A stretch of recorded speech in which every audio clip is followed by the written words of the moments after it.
Hoje nós continuamos as comemorações do artigo What's Value in Healthcare, do Michael Porter no The New England Journal of Medicine. Hoje nós vamos falar sobre a unidade de medição de valor, The Unit of Value Measurement, do apêndice 1 do artigo. Vem comigo!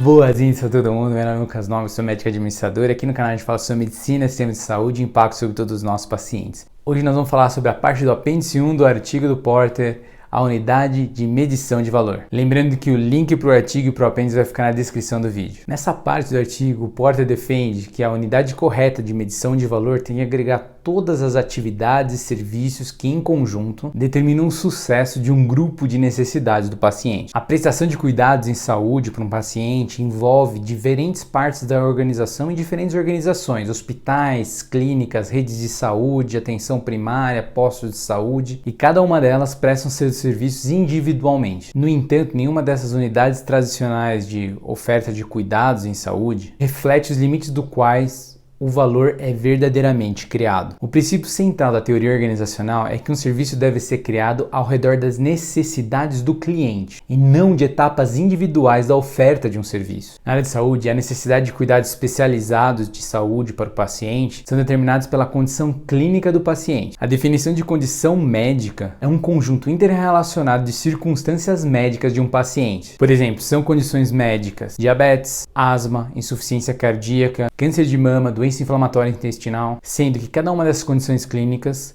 elas são melhor atendidas se elas forem abordadas de forma integrada. A definição de uma condição médica inclui as co-ocorrências e as condições médicas associadas mais comuns. Cuidar da condição médica de diabetes, por exemplo, ela deve integrar não só as atividades relacionadas diretamente ao diabetes, mas também os cuidados relacionados às doenças vasculares, às doenças retinianas, às doenças renais que ocorrem em conjunto com a diabetes muitas vezes. O valor entendido como os resultados de saúde do paciente atingidos sobre o custo de entregar esses resultados, ele deve ser medido para todos esses cuidados que compõem uma condição clínica, ao invés de um único especialista ou uma única intervenção para uma determinada condição clínica. No caso de atenção primária em cuidados primários ou preventivos, o valor deve ser medido por um grupo de pacientes com necessidades semelhantes, ou seja, deve haver uma segmentação da população atendida. Uma população de pacientes de atenção primária com necessidades semelhantes, eles são equivalentes a uma condição médica específica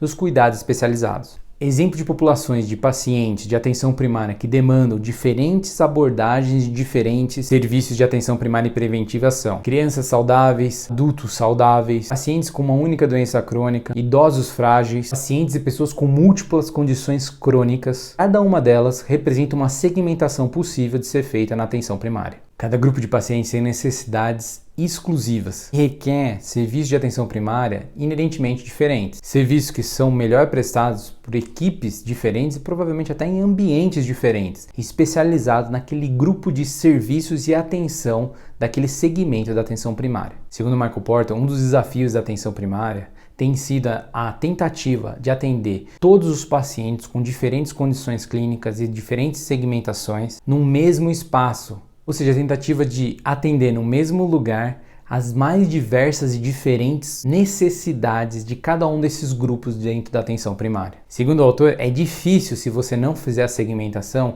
oferecer o mais alto valor para cada um dos grupos dentro da atenção primária. Cuidado de uma condição médica do paciente ou cuidado de um segmento da população de atenção primária geralmente envolve inúmeras especialidades e diferentes intervenções médicas. O valor não é criado para o paciente por cada intervenção individual ou por cada especialidade individualmente, mas sim pelos cuidados integrados de todas as intervenções e de todas as especialidades em conjunto com foco numa determinada condição médica específica. As especialidades envolvidas no tratamento de uma condição clínica específica, elas podem variar. Dessa forma, diferentes organizações podem tratar diferentes condições clínicas com equipes diferentes, definindo o escopo das condições médicas de forma diferente entre as organizações, mas específico àquela população alvo de cuidado. Segundo o autor, a responsabilidade pelo valor deve ser compartilhada entre todos os provedores, médicos, departamentos, consultórios, hospitais, organizações que estão envolvidos no cuidado. Dessa forma, ao invés de você ter fábricas separadas e focadas em intervenções individuais ou em um conjunto estreito de intervenções, a gente precisa de unidades de práticas integradas, responsáveis pelo cuidado total de uma determinada condição médica e de todas as suas complicações. Assim, no atendimento de uma condição médica específica, o valor para o paciente é criado de forma combinada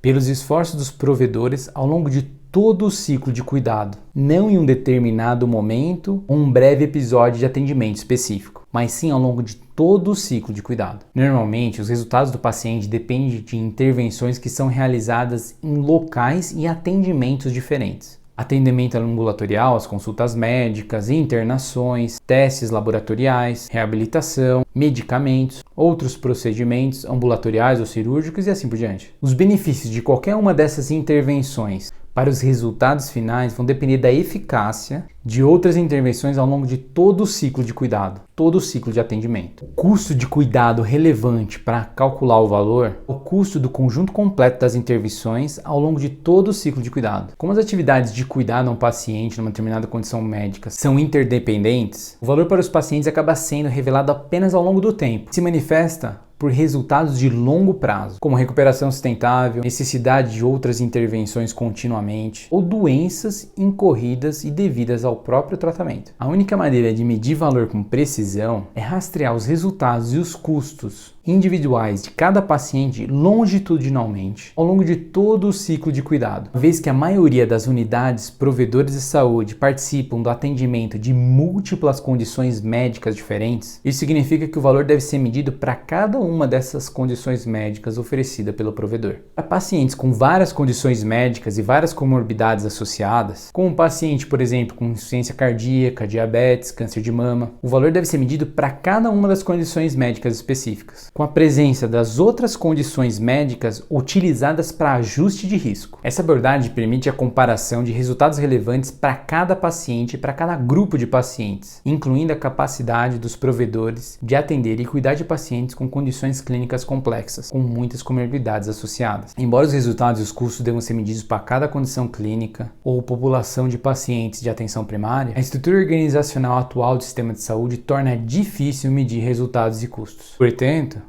torna difícil essas instituições e esses provedores entregar valor. Dessa forma, a maior parte dos provedores não medem valor. Os provedores tendem a medir apenas a parte do atendimento de saúde, intervenção ou ciclo de atendimento que eles controlam diretamente ou que é facilmente medido, ao invés de eles medirem o que realmente importa para os resultados dos pacientes. Por exemplo, as medidas atuais normalmente cobrem um único departamento, muito estreito para ser relevante para um paciente que acaba passando por vários departamentos no seu ciclo de atendimento. Ou geralmente as medidas de resultado ocorrem para um hospital como um todo, como por exemplo nas taxas de infecção de um hospital, que é uma medida muito ampla para ter algum significado para o paciente. Ou às vezes os provedores medem apenas o que é cobrado, mesmo que o reembolso atual seja só para serviços individuais ou para períodos curtos. Por essas razões, o uso de dados de sinistro para medição de resultado são enganosos, a menos que os sinistros sejam agregados ao nível que importa, o nível da condição clínica específica. Da mesma forma, os custos são medidos de forma agregada para todo um departamento ou para toda unidade de faturamento ou de custo, ao invés dos custos para um ciclo de atendimento de um determinado paciente. Segundo Michael Porter, essa estrutura organizacional deficiente ajuda a explicar por que os médicos, de uma forma geral, não aceitam assumir responsabilidade conjunta pelos resultados do paciente, culpando a falta de controle sobre os atores externos envolvidos no atendimento do paciente, mesmo que esses atores externos sejam médicos ou outros profissionais do próprio hospital em que é oferecido o serviço para o paciente. E também pela falta de controle sobre a adesão dos pacientes ao tratamento. Se as estruturas de prática de saúde fossem realinhadas e organizadas em torno das condições médicas e cobrissem todo o ciclo de atendimento do paciente, a responsabilidade conjunta pelos resultados dos pacientes se tornaria algo mais comum e talvez até mesmo a regra. E a medição de resultados e de custos no nível da condição clínica, da condição médica específica, se tornaria muito mais fácil. Segundo Michael Porter, as organizações que cobrem todo o ciclo de tratamento de um paciente também teriam os recursos e o acesso aos pacientes para assumir a responsabilidade pela adesão dos pacientes ao tratamento. Os custos de medir resultados de longo prazo também cairia drasticamente devido ao contato sustentado com o paciente. Essa foi então a parte intitulada A Unidade de Medição de Valor do apêndice 1 do artigo What's Value in Healthcare. Se você gostou desse conteúdo, considere se inscrever e compartilhar esse vídeo. Um grande abraço e até o próximo vídeo.